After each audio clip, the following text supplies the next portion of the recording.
BJP মুসলমানদেরকে tight দিতে চাইছে, কিন্তু ব্যাপারটা হচ্ছে মুসলিমদেরকে টাইট দিতে গিয়ে হিন্দু ভাইরাও আজকে ক্ষতিগ্রস্ত হচ্ছে। 2 থেকে 250 কোটি টাকার একটা আরো উপরে হবে একটা বিজনেস, যার 70% কিন্তু কন্ট্রোল করতো আমার হিন্দু সমাজের ভাইরা। আচ্ছা, তারা এখানে আক্রান্ত হচ্ছে, তারা ব্যবসায়িক ভাবে লসে রান করছে। আমি সরকারের কাছে অনুরোধ করব, 12 নম্বর সেকশনটাকে আপনি আপনার ক্ষমতা আছে, সরকারের ক্ষমতা, সেটা দিয়ে আপনি সেটাকে এক্সারসাইজ করুন।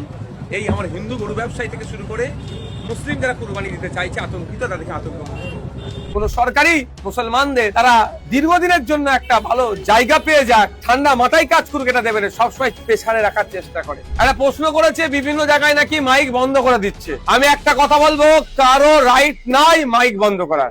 বলছি ভাইজান, আজকে আমরা গ্রাউন্ড রিপোর্ট করলাম, সেখানে দেখলাম যে আপনারই বিধানসভার চালতেবেড়িয়া অঞ্চলের বামুনিয়াতে হিন্দু গরু ব্যবসায়ীরা তারা রীতিমতো ক্ষতিগ্রস্ত হচ্ছে, আক্রান্ত, এবং তারা বারবার অনুরোধ করছে সরকারের কাছে যে এই যে পশু বলি দেওয়ার ব্যাপারে যে সরকার নিয়ম করেছে সেই নিয়ম শিথিলতা এনে কোরবানি করতে দেওয়া হোক, না হলে তাদের গরু বিক্রি না হলে তাদের ভিটে মাটি সব আড়া হবে, তারা প্রচুর টাকা দেন। শুধু আমাদের ভাঙড় বামুনিয়া গ্রামের ব্যবসায়ী নয়, ব্যবসায়ীদের যদি ধর্মীয় পরিচয় দেখেন তারা হিন্দু। আমি আপনাকে বলছি, এই গরু ব্যবসার সাথে 70% সরাসরি যুক্ত আমার হিন্দু সমাজের মানুষরা, যারা গরুটাকে লালন পালন করে বড় করছে, যারা মেন উৎপাদন করছে, তারা 70%-এর অধিক। ম্যাক্সিমাম গরু কোথা থেকে আসছে জানেন? ঝাড়গ্রাম, আমরা যতটুকু যেগুলো জানি, বাঁকুড়া, পুরুলিয়া, ওদিকে উড়িষ্যা। যদি জনসংখ্যার অনুপাত দেখেন ওখানে, মুসলিম ওখানে পার্সেন্টেজ কত, কোনো জায়গায় 5, 7, 10 এই রকম। কারা উৎপাদন করছে? আমার হিন্দু সমাজের মানুষেরা, তারা আছে ক্ষতিগ্রস্ত হচ্ছে। এই যে একটা ইন্ডাস্ট্রি, এই ইন্ডাস্ট্রির হেভি ক্ষতিগ্রস্ত হবে আমার হিন্দু সমাজের মানুষেরা। তারা আজকে আতঙ্কিত। লোন নিয়ে তারা গরু নিয়ে এসেছিল বাঁকুড়া থেকে, লোন নিয়ে আপনার গরুর খাবার টাবার জোগাড় করেছিল, আজকে যাবে কোথায়? আর একটা কথা বলছি, বিশ্বভারতীতে একটা গবেষণা হয়েছিল, পশ্চিমবাংলায় সব যে গরুগুলো আছে, এই গরু এর ঘাস বা খাওয়ার জায়গা যত গরু আছে তার পরিমাণে কম। বুঝতে পারছেন আমি কি বলছি? তাহলে এই এত যদি গরু থাকে, তাহলে গরু না খেতে পেয়ে ক্ষতিগ্রস্ত হবে। এই অনেকটা বিষয় আছে। তো এখন সরকারের কে আমি অনুরোধ আমিও করব, যে যে অ্যাক্ট আছে 1950 সালের, সেখানে 12 নম্বর পয়েন্টে বলা আছে সরকারের একটা রাইট দেওয়া আছে, রিলিজিয়াস পারপাসে সরকার চাইলে ছাড় দিতে পারে। আমি সরকারের কাছে অনুরোধ করব, একদিকে যেমন হিন্দু ভাইরা ক্ষতিগ্রস্ত হচ্ছে, অপরদিকে মুসলমান ভাইদের যদি গরু কুরবানি না দেয়, তার পরিবর্তে অল্টারনেটিভ ব্যবস্থা আছে, যে পারবে না এরকম ব্যাপার নয়, তারপরেও যারা কিনে ফেলেছে বা যারা এখন কি করবে এই দ্বিধাগ্রস্তর মধ্যে আছে, তাদের কথা মাথায় রেখে 12 নম্বর সেকশনটাকে আপনি আপনার ক্ষমতা আছে, সরকারের ক্ষমতা, সেটা দিয়ে আপনি সেটাকে এক্সারসাইজ করুন। এই আমার হিন্দু গরু ব্যবসায়ী থেকে শুরু করে মুসলিম যারা কুরবানি দিতে চাইছে আতঙ্কিত, তাদেরকে আতঙ্ক। ভাই, বিধানসভায় পরে হবে 18ই জুন, অবশ্য তখন চর্চা হবে, তার মধ্যে কুরবানি হয়ে যাবে।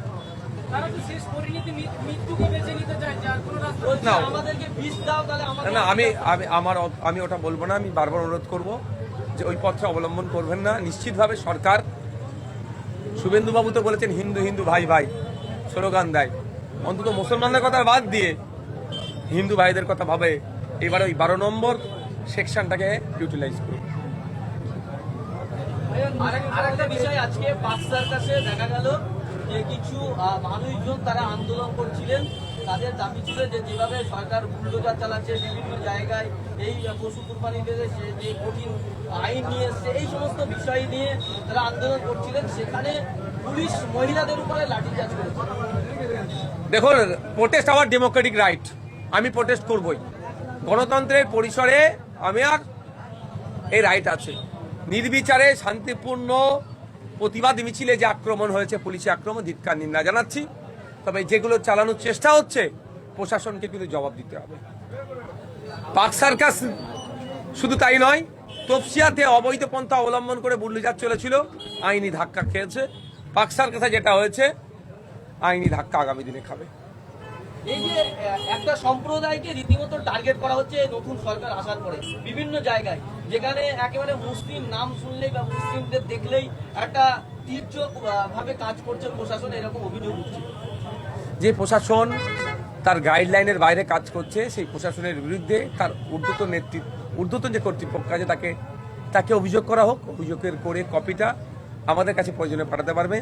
সেটা প্রশাসন যদি তার বিরুদ্ধে ডিপার্টমেন্টাল কোয়ারিজ না শুরু করে, আমরা সেখানে তার বিরুদ্ধে আইনত ব্যবস্থা নেব। আমরা ভুলে যাচ্ছি না আবু সিদ্দিক হালদার প্রশাসনের মধ্যে থেকে তাকে পিটিয়ে মেরে যে পুলিশ অফিসার, তৃণমূলের আমলে কিন্তু তার বিচার হয়নি। আমরা আইনি লড়াই করছি। গতকাল দেখলাম ভাঙড় বিধানসভার বামুনিয়া গ্রামে এক কাঁঠাল মালিক স্ট্রোক করে মারা গেলেন, গরু বিক্রি হয় না বলে। বিষয়ে কি বলবেন? শুভেন্দু অধিকারী মহাশয় বিজেপি মুসলমানদেরকে টাইট দিতে চাইছে, কিন্তু ব্যাপারটা হচ্ছে মুসলিমদেরকে টাইট দিতে গিয়ে হিন্দু ভাইরাও আছে ক্ষতিগ্রস্ত হচ্ছে। আমরা যতটুকু জানি, যে গরুগুলো আসে জবা করার জন্য, বলির জন্য, কুরবানির জন্য, বেশি অংশ আছে উড়িষ্যা, বাঁকুড়া, ঝাড়গ্রাম এই দিক থেকে। সেই কারা লালন পালন করে, কারা বড় করে, দেখলে দেখা যাবে 80% আমার নন মুসলিম ভাইরা পড়ি। তারা বছরে এই দিনটার অপেক্ষায় থাকে, কুরবানির উৎসবের অপেক্ষায় থাকে, বছর বছর ধরে গরু লালন পালন করে বিক্রি করে যে উপার্জন হয়, এই ধরনের খবর পাওয়া যাচ্ছে। মেয়ের বিবাহ থেকে শুরু করে আনুষঙ্গিক এই টাকাটাকে কাজে লাগায়। বিজেপি সরকার যেভাবে দমন পীড়ন করছে প্রশাসনকে কাজে লাগিয়ে, এতে ক্ষতিগ্রস্ত সেটা শুধু মুসলমানরা হচ্ছে না, মুসলমানদের অল্টারনেটিভ আছে। খাসি, ছাগল তারা কুরবানি করলে, তাদের কুরবানি জবা করলে কুরবানিটা তাদের হয়ে যাবে। কিন্তু যারা গরুগুলোকে লালন পালন করে বড় করলো, খাওয়ালো, একটা গরুর পিছনে 20,000 30,000 টাকা ইনভেস্ট করলো, যেটা 1 লাখ টাকায় বিক্রি করবে, তারা আজকে কোথায় যাবে? এই চিন্তায় চিন্তিত হয়ে ভাঙড় বিধানসভায় বামুনিয়া গ্রামে আপনি যেটা বলছেন হার্ট অ্যাটাকও করেছে, তা নাকি বেশ কত টাকা লোনও আছে, অনেকেই ধরনের আছে। তারা এখন কোথায় যাবে? এখন দেখার বিষয় যে 1950 সালে যে আইন আছে, সেই আইনের 12 নম্বর ধারাটাকে উল্লেখ করে রাজ্য সরকার ছাড় দেয় কি দেয় না, সেই মর্মে আমি দ্বারস্থ হচ্ছে তাদের কাছে হব। আমি আশা করব সেটা ছাড় দেবে। মানুষের রুজি রুটি এখানে যুক্ত আছে। প্রায় 2 থেকে 250 কোটি টাকার একটা আরো উপরে হবে একটা বিজনেস, যার 70% কিন্তু কন্ট্রোল করতো আমার হিন্দু সমাজের ভাইরা। আচ্ছা, তারা এখানে আক্রান্ত হচ্ছে, তারা ব্যবসায়িক ভাবে লসে রান করছে। ভাইজান, এই বিষয়ে আপনাকে নিয়ে যারা বিরোধী করে তারা বলছে বিধানসভায় আওয়াজ তুলছে না কেন? এদের জন্য কি বলবেন? ধরুন, বিধানসভা রীতিনীতি কিছু আছে। যেদিন বিধানসভায় এগ্রিকালচার নিয়ে আলোচনার টাইম দেওয়া থাকবে, সেদিন নিশ্চিতভাবে লেদার কমপ্লেক্সের শ্রমিকদের নিয়ে আলোচনা করা যায় না, সেদিন এগ্রিকালচারে আলোচনা করতে হবে। যেদিনকে স্কুল এডুকেশন বা হায়ার এডুকেশনের উপর আলোচনার ডেট থাকবে, সেই দিনকে আমি মৎস্য চাষীদের নিয়ে আলোচনা করা যায় না। বিধানসভা শুরু হলো কবে? একদিন হলো শপথ, দ্বিতীয় দিন হলো স্পিকার নির্বাচনের ধন্যবাদ জ্ঞাপন। তাও স্পিকার নির্বাচনে ধন্যবাদ জ্ঞাপনে ধর্মের স্থান আক্রান্ত হচ্ছে, সে কথা বলেছি। আগের মাস, সামনে মাসের সম্ভবত 18 তারিখ থেকে শুরু হবে বিধানসভা, তখন আমার পারফরমেন্স দেখতে পাবেন। আর সব থেকে বড় কথা হচ্ছে লাইভ চলবে। আমার তো বিশাল সুবিধা হয়েছে, কার কতটা অসুবিধা হলো জানি না, আমার বিশাল সুবিধা হলো। আমি বিধানসভার মধ্যে গিয়ে কি বলি ভাঙড়ের মানুষের কথা, রাজ্যের মানুষের কথা, আর তাহলে এটা ডাইরেক্ট ভাঙড়ের মানুষ দেখবে, রাজ্যের মানুষ দেখবে। যারা সমালোচক আমাকে সমালোচনা করছে, তাদের সমালোচনা করে যদি সংসার চলে, একটু বেশি করে সমালোচনা করুক। এই যে একের পর এক যে আইন, নতুন আইন আনছে, তাতে করে সাধারণ মানুষের যে সমস্যাগুলো বাড়ছে, এটা নিয়ে কি বলবেন? নতুন আইন কোনগুলো বলুন? আমি একটু ভাই স্পষ্টবাদী, মুখ কাটা ছেলে, ভুলকে ভুল, ভুলকে ভুল, ঠিককে ঠিক বলবো। বলুন কোনটা নতুন আইন আছে? 14 বছরের নিচে গরু কুরবানি দেওয়া যাবে না। এটা কবেকারের আইন জানেন? তাহলে 1950 সালের আইন আছে, দেখুন।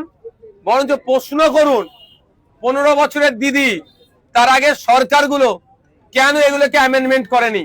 এই আইনের অ্যামেন্ডমেন্ট করা যেত, ইচ্ছা করে করেনি। মুসলমানদেরকে শুধু ঝুলিয়ে রেখেছে, কাগজে কলমে মুসলমানদেরকে সঠিকরা হতে দেয়নি। হ্যাঁ, ডিস্টার্ব করেনি, আটকায়নি, ঠিক কথা, কিন্তু আইনটা 1950 সালের আইন। 2018 সালে এর উপর একটা মামলা হয়েছিল। তো প্রশ্ন এখানে করুন যে 15 বছর তোমরা সরকার চালালে এই আইনের সংশোধন করলে না কেন? বিজেপি সেই আইনটাকে একটু কঠোরভাবে পালন করানো বলছে। ব্যাপারটা হচ্ছে কি জানেন, সব পাখি মাছ খাই, মাছরাঙার দোষ হয়। কোন সরকারি মুসলমানদের তারা দীর্ঘদিনের জন্য একটা ভালো জায়গা পেয়ে যাক, ঠান্ডা মাথায় কাজ করুক, এটা দেবে না, সবসময় পেছারে রাখার চেষ্টা করে। আর বলুন নতুন আইন কোনটা বলুন, জানতে হবে সমাজকে। আইনটা 1950-এর, কেন এতদিন অ্যামেন্ডমেন্ট করা হলো না? যারা সরকারে আছে তাদেরকে ছিল, তাদেরকে আগে প্রশ্ন করুন। বলুন। যাদের নাম বাদ গিয়েছে আগামী দিনে কি তাদের জন্য আন্দোলন হবে? আগামী 20 তারিখ বেলা 2:30 থেকে শিয়ালদা স্টেশনে জমায়েতের কথা বলছি। আসুন আপনারা, যাদের নাম বাদ গিয়েছে বা যারা শুভবুদ্ধি সম্পন্ন মানুষ, নির্বাচন কমিশনের অফিস, সি অফিস পর্যন্ত যাব, হবে তো আন্দোলন। এবং মাঠে ময়দানে আন্দোলন হবে গণতান্ত্রিক প্রক্রিয়ায়, কোর্টের আন্দোলন হবে আইনি লড়াই। একটা প্রশ্ন করেছে বিভিন্ন জায়গায় নাকি মাইক বন্ধ করে দিচ্ছে। আমি একটা কথা বলবো, কারো রাইট নাই মাইক বন্ধ করার। সাউন্ড পলিউশন, শব্দ দূষণের মাত্রা বিভিন্ন জায়গাতে, কমার্শিয়াল এরিয়া আছে, ইন্ডাস্ট্রিয়াল এরিয়া আছে, সাইলেন্স জোন আছে, 4টে জোনে ভাগ করা আছে। কলকাতা হাইকোর্টের 65 ডেসিমেলের নিচে বাজানোর কথা বলা আছে। সুতরাং কোন জায়গায় কেউ যদি গিয়ে বলে মাইক বন্ধ করো ধর্মস্থানের, সে ভুল কথা বলছে, তাকে সঙ্গে সঙ্গে বলুন কোন আইনের পরিপ্রেক্ষিতে বলছে। হ্যাঁ, যদি বলে 65 ডেসিমেলের নিচে রাখো, ঠিক কথা তিনি বলছেন। সুতরাং আর একটা কথায় অহেতুক আতঙ্কিত হয়ে আমার ফোনে প্রচুর ফোন এসছে, অমুক গ্রামের নাকি মাইক নামিয়ে দিয়েছে, তমুক পাড়ার নামিয়ে দিয়েছে। আমি অনুরোধ করছি, এইটা আতঙ্ক ছড়ানো হচ্ছে। আপনি নিজে গিয়ে দেখুন তো সেই পাড়ায় মাইক নামিয়েছে কি না বাইনে, ওই গ্রামে আপনি জানতো। কার কথা শুনে আপনি ফোন করছেন আমাকে, কাউকে ফোন করতে আতঙ্কিত হবেন কেন? শুনেন, দেশ চলবে, রাজ্য চলবে কারো কথাই নয়, সংবিধানের কথায়, আইনের কথায়। আইন সেখানে বলা হচ্ছে কি 65 ডেসিমেলের নিচে। 65 ডেসিমেলের উপরে উঠলে সাউন্ড দূষণ হবে। আমরা সাউন্ড দূষণের পক্ষপাতী নয়। আর মসজিদের মাইকের আজান আমি যদি বলেন 65 এর নিচে থাকে।